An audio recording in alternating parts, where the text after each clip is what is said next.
Pour l'exercice 22, nous avons donc deux caractères. La taille des ailes, qui est représentée par ces deux allèles, tronquées auquel on met D, longues auquel on met le même D mais avec le petit plus. L'autre caractère étudié est la couleur du corps, représentée par les deux allèles B et B+.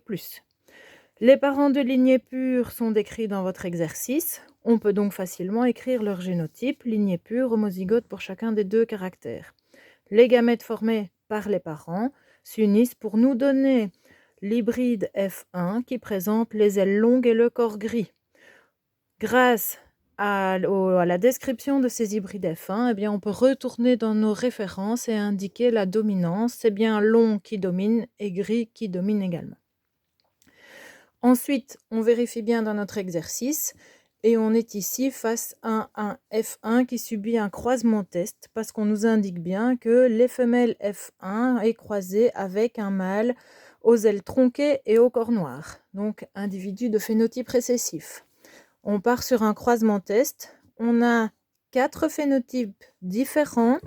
Quand on observe les résultats qui sont donnés de manière brute dans le bouquin, on n'a pas de différence significative entre les mâles et les femelles, de petites différences qui sont dues au nombre d'échantillons qui sont observés. Mais donc on n'a pas de différence entre mâles et femelles, donc apparemment on n'a pas une liaison au sexe qui va intervenir dans notre exercice 22.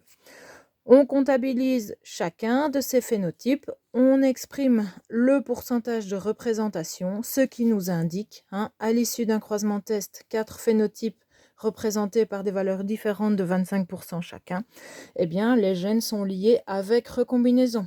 Quel est le total de recombinaison? On additionne bien les deux pourcentages des phénotypes recombinés, 2 fois 17%, 34% ici. Nos deux gènes, qui représentent la taille des ailes et la couleur du corps, seront donc séparés par une distance de 34 centimorgans. On a les génotypes à donner pour les mâles aux ailes tronquées et au corps gris.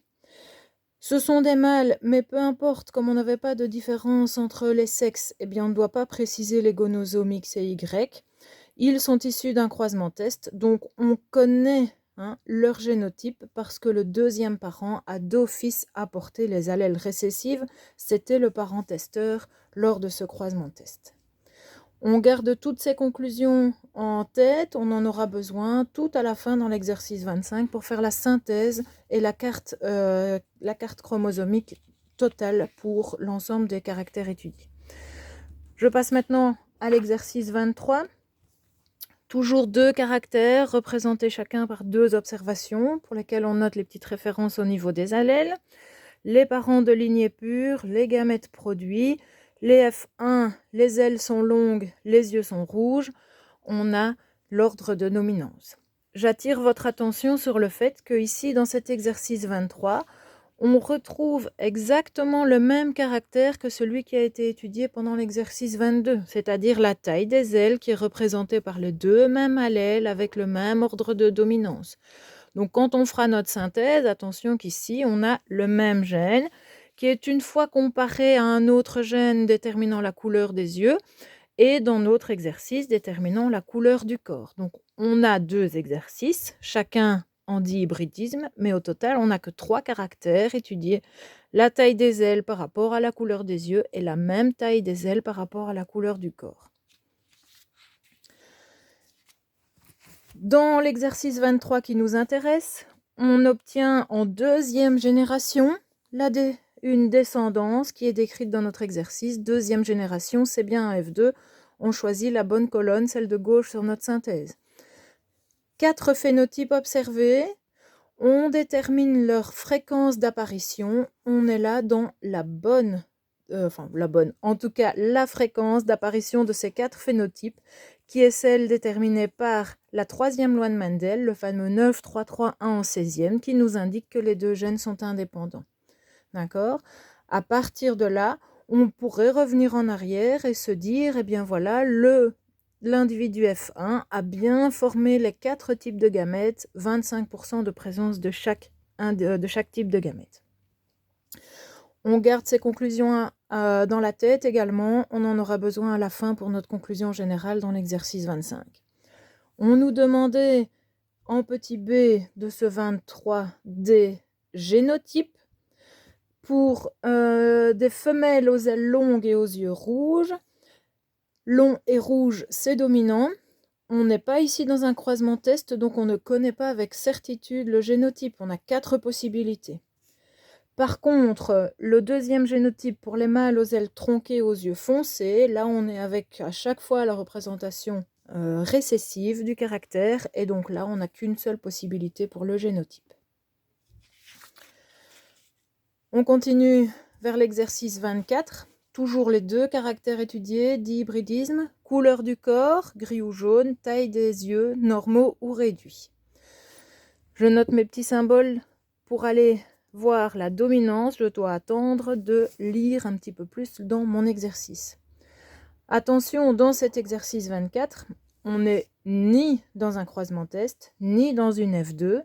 Par contre, si vous vérifiez bien, ça revient à quelque chose qu'on a déjà appris ensemble. On a un croisement et de manière tout à fait autre, un deuxième croisement, mais pour lequel on a changé le sens des caractères. Dans le premier caractère, c'était le mâle qui était jaune aux yeux normaux. Maintenant, c'est la femelle. Dans le premier, c'était la femelle qui avait le corps gris et les yeux réduits. Maintenant, c'est le mâle. Donc, on change le sens du croisement. D'accord ? Pour aller plus loin, on regarde les résultats. Dans un des 2 croisements, mâle et femelle sont complètement identiques, ce qui nous permet de donner la dominance. Dans l'autre croisement, il peut y avoir des différences. Si on regarde, pour ce qui est de la taille des yeux, que ce soit dans un croisement ou dans l'autre, on n'a aucune différence entre les mâles et les femelles. Tous ont les yeux normaux, ce qui nous indique que ce caractère n'est pas lié à X. Par contre, la couleur du corps nous indique bien dans le deuxième croisement une différence de couleur entre les mâles et les femelles. Donc ce caractère couleur du corps, lui, est lié au sexe et il est présent sur le chromosome X. La question qu'on se pose, est-ce que les gènes sont indépendants? Est-ce qu'ils sont liés avec ou sans recombinaison? Ici, c'est un cas particulier. Si vous avez un des gènes qui est localisé sur le gonosome X, l'autre qui est localisé sur un autosome, eh bien, ils ne peuvent pas être placés sur le même chromosome, sur la même paire de chromosomes. L'un est sur X, l'autre ne l'est pas. Et d'office, ces 2 gènes sont donc indépendants. Attention, quand vous aurez à écrire le génotype, on se rappelle bien tout ce qu'on a vu depuis le début de l'année, le premier caractère couleur du corps est lié à X. Donc si je dois écrire un génotype, je dois bien préciser les gonosomes. Ici, pour l'exercice 24, c'est le génotype d'un mâle, donc je dois bien écrire XY. Et je viens placer le symbole de l'allèle correspondante uniquement sur le X. Ici, il s'agit d'un corps jaune. Le deuxième caractère, lui, n'est pas lié à X, donc je ne dois pas préciser XY pour ce deuxième caractère, je ne peux même pas. Et donc là, je viens simplement écrire le génotype avec les 2 allèles comme on le faisait d'habitude. J'ai toutes mes conclusions partielles pour mes 3 exercices. Je dois maintenant faire une carte factorielle reprenant l'ensemble de ces informations. Je vérifie dans mes 3 exercices combien de gènes vais-je avoir à placer sur les chromosomes. La couleur du corps, ça m'en fait 1, avec les allèles gris ou jaune. La taille des yeux, normaux ou réduits. La taille des ailes, longues ou tronquées. La couleur des yeux, avec rouge ou foncé. La taille des ailes, je ne dois pas le mettre une deuxième fois vu que j'ai déjà pris en compte ce caractère. Ce sont les mêmes caractères, les mêmes allèles, le même ordre dominant, c'est exactement la même chose. Il a un endroit à être placé et pas 2. La couleur du corps, attention, je dois prendre en compte ces 2 gènes qui, de manière différente, vont influencer la couleur du corps. On n'a pas les mêmes allèles, on n'a pas les mêmes mutations, donc on n'est pas au même endroit sur le génome. J'ai donc bien 1, 2, 3, 4 et 5 gènes à placer sur la carte génétique finale. Pour ceci, je vais étape par étape. Je prends mon premier exercice, le 22, et donc là, j'avais eu comme conclusion, mes 2 gènes sont liés avec recombinaison, ils sont séparés de 34 centimorgans. Eh bien, mes 2 gènes, je les place sur une paire d'autosomes, je les symbolise, je donne bien toutes les informations. C'est une carte pour l'espèce drosophile en général. et je place la distance de 34 centimorgans. Ça, c'est une conclusion pour mon exercice 22. Ensuite, je dois rajouter les informations qui proviennent de mon exercice 23. La taille des ailes, D plus D, je viens de le placer, elle est déjà ici, je ne dois pas et je ne peux pas le mettre autre part. Un gène a une localisation sur le génome.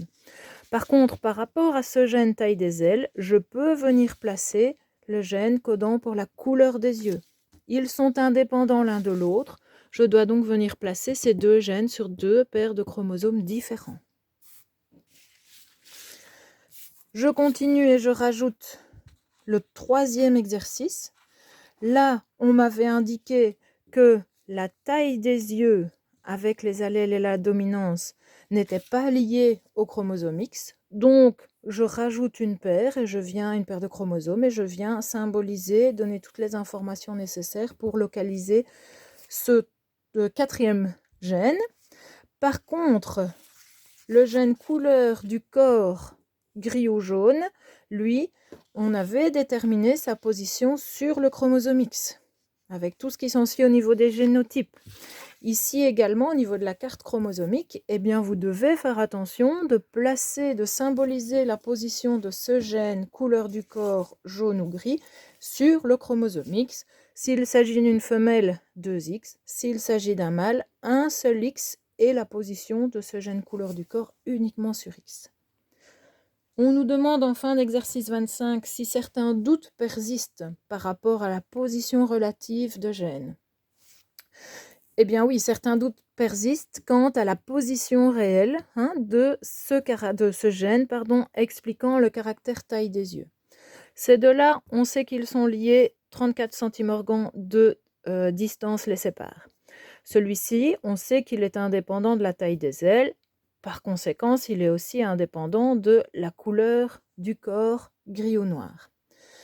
Par contre, ce gène taille des yeux, on sait qu'il n'est pas placé sur X, mais nous n'avons pas testé sa liaison à la couleur des yeux, à la couleur du corps ou à la taille des ailes.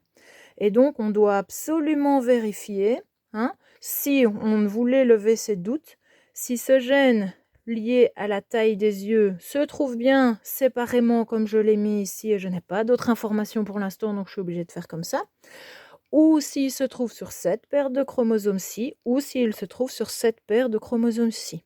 Comment on pourrait le faire?